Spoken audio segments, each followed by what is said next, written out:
In December 1000, 903 lighthouse keepers, stationed on the remote Flannan Isles, a tiny cluster of rocks in the North Atlantic, vanished without a trace. Donald MacArthur, Thomas Marshall, and James Ducat, these men seem to have been swallowed by the void, leaving behind a mystery that haunts us to this day. Was it a tragic accident that claimed their lives?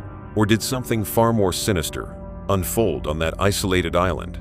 Join us as we unravel the eerie, unsolved tale of the Flannan Isles Lighthouse, a story where truth and legend blur into one. If you love a good mystery, hit that subscribe button and join our community. Who knows? Subscribing might just bring you a little extra luck. Setting the scene: the Haunted Isles. The Flannan Isles, a group of 7 small, rugged islands, lie 20 miles west of Scotland's Outer Hebrides, surrounded by the wild North Atlantic. Named after Saint Flannan, a 7th century Irish priest, these barren rocks have long been shrouded in superstition. Local fishermen from the Hebrides spoke of ships wrecked on the island's treacherous shores and whispered of curses that made spending a night there bad luck.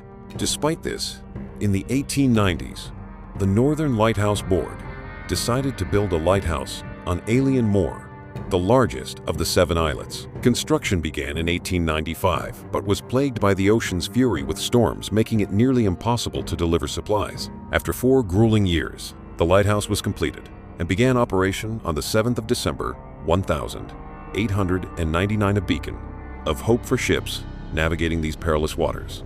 The final farewell, a last goodbye. On the afternoon of the 7th of December, 1900, Robert Muirhead, a superintendent with the Northern Lighthouse Board, prepared to leave Alien Moor after a routine visit. He walked down to the eastern landing, shaking hands with the 3 lighthouse keepers, Donald MacArthur, Thomas Marshall, and James Ducat, as his small boat cut through the choppy waves, heading toward a steamship waiting offshore to take him back to the mainland. Muirhead glanced back. The 3 men stood on the landing, waving goodbye. In that fleeting moment, no one could have imagined it would be the last time they were seen alive. Muirhead, the final person to see them, could never have guessed that just 19 days later, the men would vanish, leaving behind a mystery that would captivate the world. The fateful night, a darkened beacon. The mystery began on the night of the 15th of December, 1900, when a fierce storm swept through the Flannan Isles.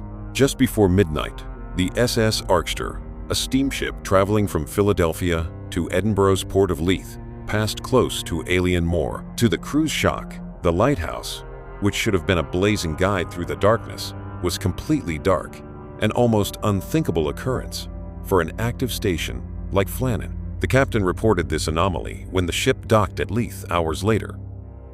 But the raging weather prevented immediate action. The relief vessel Hesperus, scheduled to sail on the 20th of December, was delayed by towering waves and howling winds. It wasn't until dawn, on Boxing Day, the 26th of December, that the ship finally set out for Alien Moor, carrying replacement keeper Joseph Moore, and a growing sense of dread, a haunting discovery: no one home. As the Hesperus approached Alien Moor, an eerie silence hung in the air. Captain Jim Harvey sounded 3 long blasts on the ship's horn and fired a distress flare, but no response came. There was no sign of the lighthouse keepers, no supply boxes set out for restocking, and no flag flying on the pole. Only the cries of circling seagulls and the crash of waves against the cliffs broke the stillness. Joseph Moore alone stepped onto the eastern landing and called out to his colleagues, but his voice echoed unanswered. He reached the lighthouse, finding the gate and main door securely closed. Inside, everything seemed oddly normal. The lamps were cleaned and refilled, beds were unmade, as if recently slept, and dishes were washed, and the fireplace held only cold ashes. But then Moore noticed something unsettling: an overturned chair in the kitchen, and every clock in the lighthouse frozen in time, their hands still. The quiet felt like a warning of something terrible. Clues from the storm signs of chaos. Moore returned to the Hesperus to report his findings, then led a group of sailors back to the lighthouse for a thorough search. At the western landing, they found evidence of a recent storm's wrath. A storage box, positioned 110 feet above sea level, had been smashed open, its contents scattered. Iron railings were twisted like straw.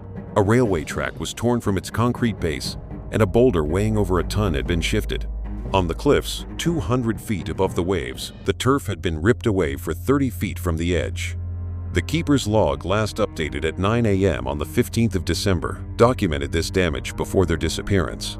Most chillingly, Moore noticed that only one set of oilskins hung by the entrance to were missing, suggesting one keeper had ventured out without protective gear. A reckless move in the brutal winter weather of the North Atlantic. Theories from plausible to paranormal. No bodies or further clues were found on the island. The Hesperus sailed back to the mainland, and Captain Harvey sent a telegram to the Northern Lighthouse Board on the 26th of December 1900 reporting a dreadful accident. The Flannan Isles mystery soon inspired stories, poems, songs, and even an opera. Yet the truth remains elusive. The most likely explanation, as the Northern Lighthouse Board concluded, is that a freak wave swept the men away.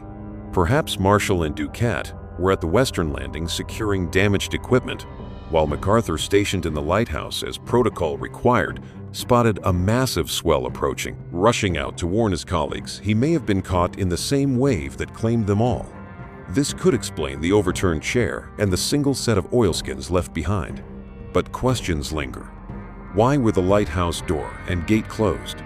How could three experienced men well versed in the sea's dangers be caught off guard? And why were no bodies ever washed ashore, as often happens in these waters? Wilder theories abound. Some speculated that one keeper snapped, murdered the others, and then leapt to his death from the cliffs in remorse. Others imagined a sea monster rising from the depths to drag the men away, or foreign spies kidnapping them.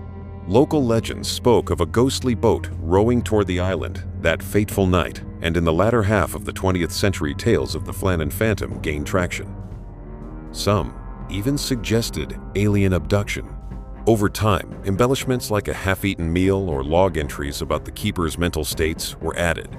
But these were fabrications often traced to an American pulp magazine years later. The log only recorded storm damage and routine notes, nothing more. Conclusion: an enduring enigma. The Flannan Isles.